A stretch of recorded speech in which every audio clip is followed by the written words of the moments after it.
When I first came to Tucson, I rented an apartment on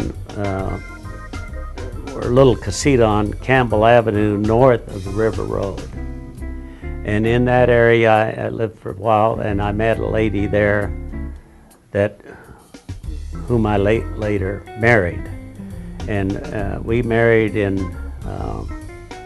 1960, late 1960, moved up North Alvernon, and we started looking and renting and looking for a house to buy. And we were looking, and we'd go out east of Tucson where most of the place was, and hated the traffic and couldn't find anything that we really liked. And my wife wanted something in particular that wasn't being done in a lot of the homes.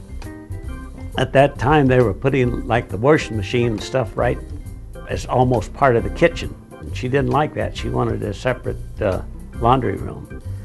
So we spread that word around, and a realtor that we ran into says, "Oh, I have a home out on the other side of town. Let's go out and take a look at it that has a separate laundry room." And we went out, took a look at it, and it was a model home, one of the 3 model homes in the Shadow Mountain Estates, and they were trying to sell it, and we liked it, and so we told them we'd buy it. The idea came about in 1968 when the mayor of Tucson, Jim Kriegh, announced that he was going to annex mountain to mountain. And there was actually a picture in the paper, one of the papers, where he had a map completely surrounding Tucson of all the areas that he wanted to annex. And that included the Catalina foothills, the Catalina Mountains, Tucson Mountains, and around south. Now, part of the concern was most of the people, of course, did not want to be part of Tucson that he was talking about, but the laws then were a little different than they are today. All he had to do was pick up 51% of the assessed valuation in the map to take everything in. So a lot of the people in the foothills were afraid the businesses around, particularly on the south side and so forth, would offset the assessed valuation in the foothills. And a group of homeowners covering the foothills, Tucson Mountains, all got together to try to see what they could do to stop this. At the time, they even prepared some bumper stickers saying, kicking, stomping, screaming, yes, annexation, no, because Jim Kriegh said he'd take them in kicking, stomping, and screaming.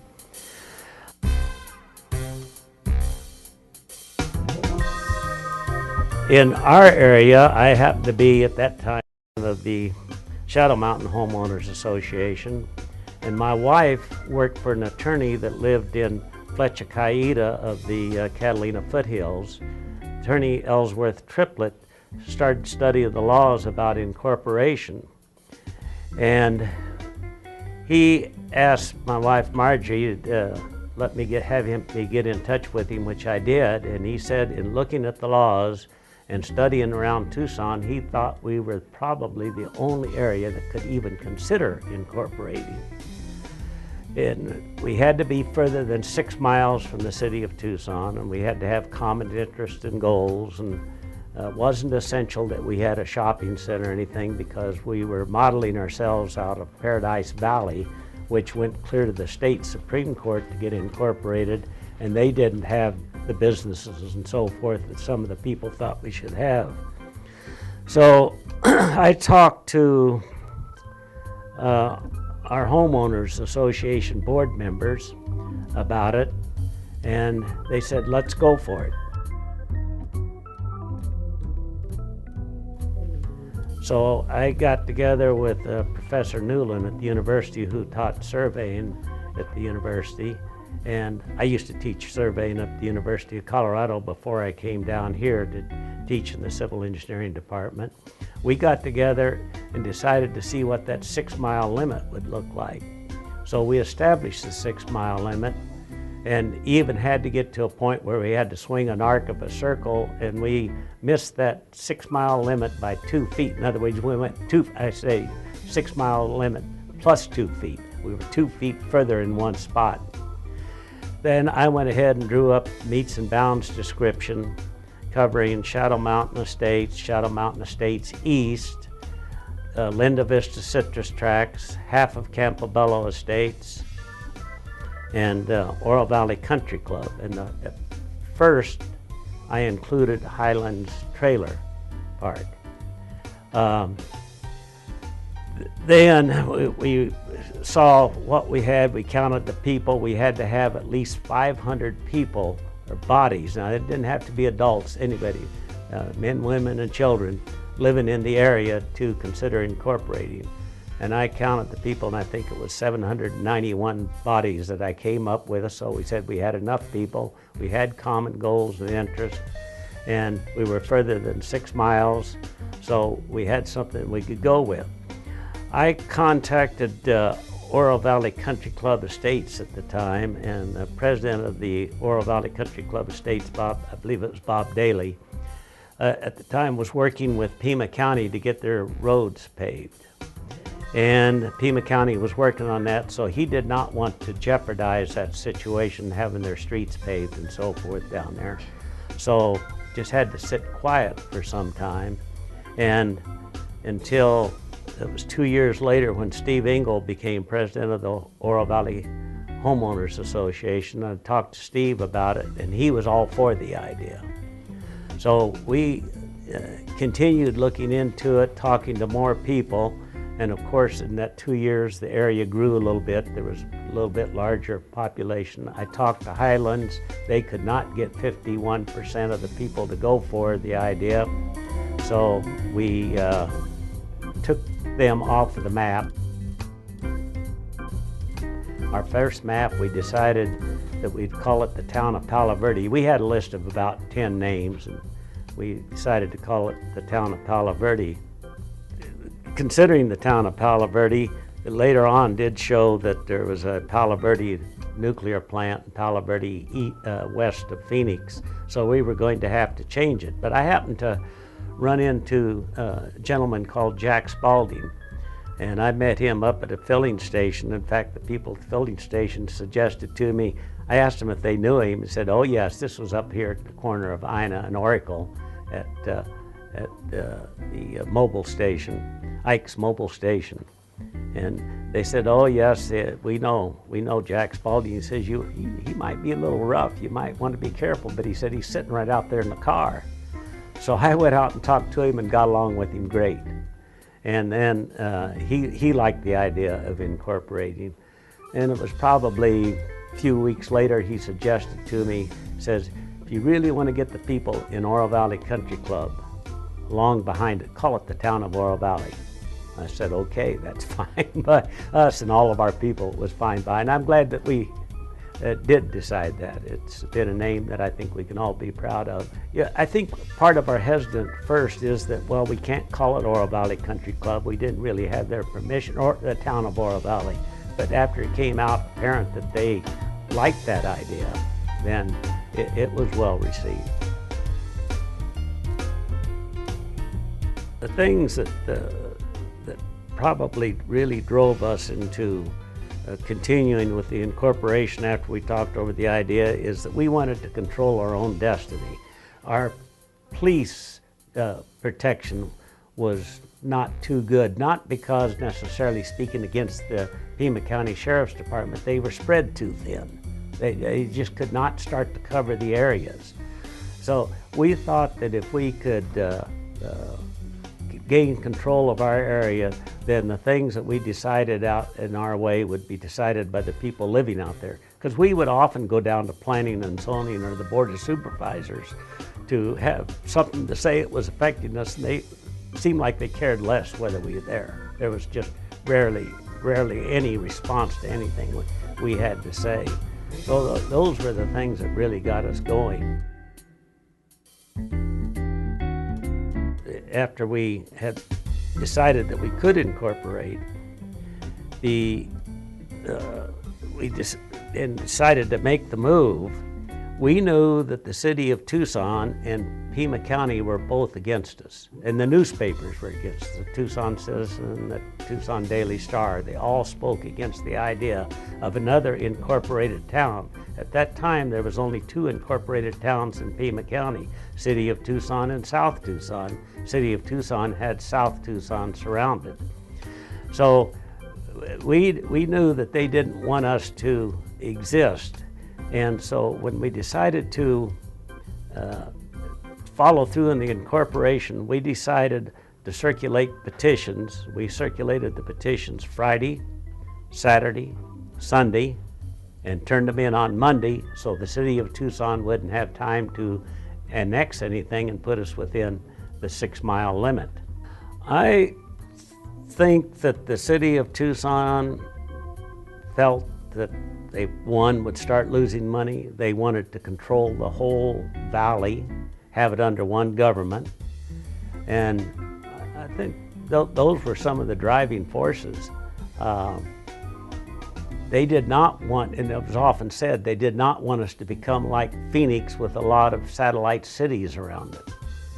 So, in fact, after we did become incorporated, there was still a lot of resistance from the City of Tucson and Pima County.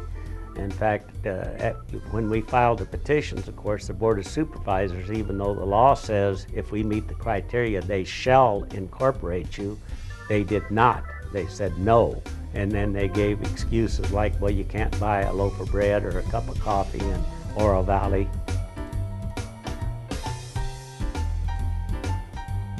We ended up having to go to court, and this took a 4-year court battle. We had to file suit against Pima County because they did not incorporate us, and that was first going to be heard in the City of Tucson, but an attorney had advised us if it was heard in the City of Tucson, in Pima County in the City of Tucson, we wouldn't stand a chance in court. You better get a change of venue. And we did get a change of venue to Pinal County. So our court case was then going to be heard and was heard up in Pinal County. The court case was, I think, fairly simple in as much as we went through all the criteria that was necessary for the incorporation according to the laws. They did challenge the 6-mile limit and really wanted to know how we came up with that we were 6 miles, further than 6 miles, Pima County was challenging it. And we explained to them, well, we used the coordinate system that Pima County had established that Professor Newland developed for them and had hired him to develop it, so we used that coordinate system and established the 6-mile limit from that, and Professor Newland is the one that did it. That dropped all challenges to the 6-mile limit right then and there. Well, it turned out that the judge in Pinal County, after he ruled in our favor, but he became ill and he couldn't finalize the papers. During that time, City of Tucson annexed an area and put us within 6 miles, and then went to the Court of Appeals, or the local court that's in the Tucson area, and they ruled against us and said we were incorporated because we were within 6 miles of the City of Tucson. So the only other place we could go was the state Supreme Court. When it got to the state Supreme Court, they ordered that Pima County to incorporate us. Pima County sort of stalled around for a while until they finally, I think it was Bud Walker, who was Board of Supervisors, that said if they want to be incorporated, let's incorporate them. And they voted to incorporate us at that time. There was some very strong opposition to start developing in the town, and the biggest opposition actually came from 2 people that live in the same area that I live in the Shadow Mountain Estates. And they would have meetings, and they had Pima County out, some Pima County officials out that would told the people how much it was going to cost us in taxes if we became a town, that we would have to take care of our own sewers and many things like that, and had a lot of people scared. So they were building quite a bit of opposition to the idea. Well, then I think that these people are against it had it figured out that they knew how they were going to stop the town. Pima County agreed to appoint the first council from 2 people that were for the town, which was Steve Engel and myself, and 2 people that were definitely against the town, which was Virgil Brandon and Dorothy Montgomery, and somebody that was supposedly neutral, Kenneth Holford. Now, after we were appointed to the council and getting started, there was every effort by, of course, 2 to make things not work. There was effort from 2 of us trying to make things work. And I think Kenneth Holford, my own personal opinion is, he was against the town from the very beginning. In fact, I went up and tried to get a restraining order to keep him from being appointed. The first official election, actually, 4 people that were against the town were elected to the council, and Loren Rood, who was for the town, was the only person that made it on the council, and he made it by a recount and 1 vote. And I have always said Loren Rood was clever enough, smart enough, that he almost completely controlled the other 4 on the council. They could not do the things that they wanted. He knew how to handle the situation. They found that, but they did make a motion to disincorporate the town and passed the motion, of course, 4-1. But they found out, the town attorney says you can't do that. You don't disincorporate a town that way. And when they found out they couldn't do it, then they wanted to start circulating petitions to disincorporate the town the way they found out they had to do it, and that was tried. And one of the big leaders in circulating the petitions was Orville Shields, who helped us get the signatures for the town. In fact, he got 100% of all the signatures in the area that he lived in for the town. But for some reason, he decided to try to fight it, and he tried to collect signatures. He had a beacon light out at night and circulate, and he'd get anybody's signature, whether they lived in the town or not. And they had a lot of signatures, but they didn't have enough to successfully disincorporate the town. At first, what made the town successful was the fact that we had volunteers. Everybody was a volunteer. Our building inspectors were qualified electricians or mechanical engineers that could really do plan check and inspections. We had planning and zoning. We had the clerk. We volunteers first until we started getting some revenue. The majority, after they were elected, would not appoint me as town engineer, but eventually they did. In fact, one of the people that elected made a motion was another person that came on the council a little later that was still against the idea, but he said he knew that I would be volunteer engineer, and he made the motion to appoint me, and I was then, yeah. The first mayor was Kenneth Holford, and then he was followed by Dick Colt, who lived in Oro Valley Country Club. Dick Colt was not necessarily for the idea of the town, but as mayor, he turned the town around. He did, and he said he was going to do what was necessary, even though he was not for the idea, to run the town. And he actually turned it around and got things going. After him was Lois Lamberson, who lived in Shadow Mountain Estates. Then after Lois Lamberson was Steve Engel. And then Steve served as mayor for a long time, and he was well liked and respected, I think, by everybody living in the town of Oro Valley. When the town first got started, as I said, we had a lot of volunteers, and that kept us going until some revenue started coming in. But as we started getting bigger, we had to hire a town clerk, we had to hire a building of a planning and zoning commission director, pay building officials, and pay building inspectors. So the revenue started drying up. In other words, it was going backwards, and it was just about the time that we were going to go from maybe a $200,000 surplus down into the red when Mr. George Johnson came along and suggested that he wanted to build a hotel. He asked that the area to be annexed before the hotel was ever built and to the town. And the town did annex the area, and then I know I was with George up on the place where he overlooking the site when he said, I would like to build a resort hotel here. His dream of building this big hotel. It was the first resort hotel in the metropolitan Tucson area. It became very successful.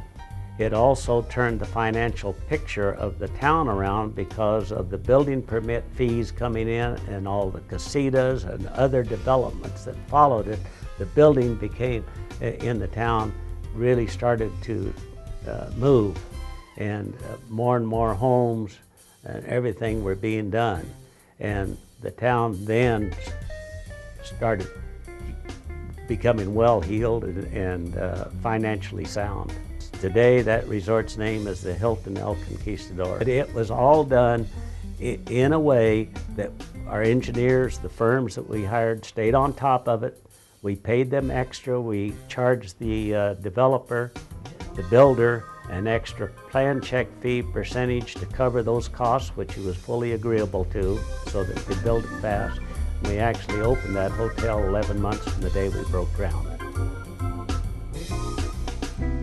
One of our councilmen, Steve Reniker, who was a former councilman, he also an attorney and used to do some development in the town, but he later was on the council, and he and I became good friends. He lived up in the foothills. He has a telescope, and he used to watch the bighorn sheep, and he called me over one time to his house to hurry over so I could see all the bighorn sheep up there at the end of Push Peak. They were up there grazing.